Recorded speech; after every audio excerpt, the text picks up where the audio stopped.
j'aimerais faire une petite mise à jour par rapport à l'allaitement et la terre de diatomée. Alors la première vidéo, si vous l'avez vue, je disais que j'avais l'impression que Nayeli tétait plus comme si elle voulait avoir un peu de terre de diatomée. Oups, désolé.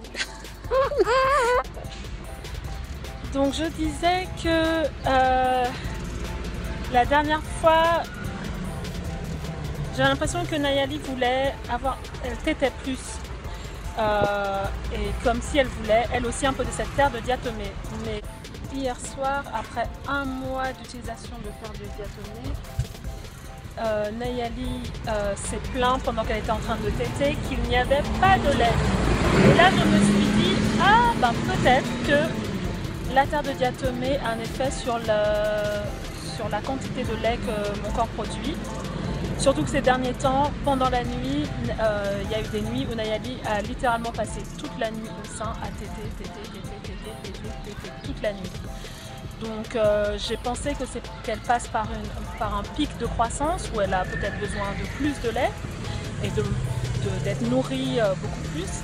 Mais peut-être que la terre de diatomée a un effet sur la production de lait.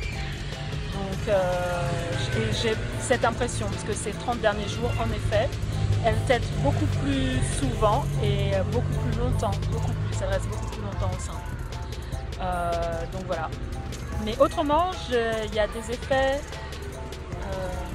sur elle, ceux que j'ai constatés, de la même manière que quand je me suis mise à manger que du cru, elle s'est arrêtée de ronfler. Depuis la naissance, elle ronfle, et quand je suis passée au cru, elle ne ronflait plus du tout. Et là, pareil, depuis la terre de diatomée, elle a un sommeil complètement silencieux, pas de ronflement du tout. J'ai aussi l'impression que ses selles sont plus fréquentes. Donc c'est vraiment génial, elle élimine plus et elle se nettoie plus. Donc pour l'instant, terre de diatomée sur mon enfant avec l'allaitement. Donc elle ne consomme pas du tout de terre de diatomée. Avec l'allaitement, j'ai l'impression que c'est un effet vraiment très positif sur elle. Donc voilà. À bientôt. Au revoir.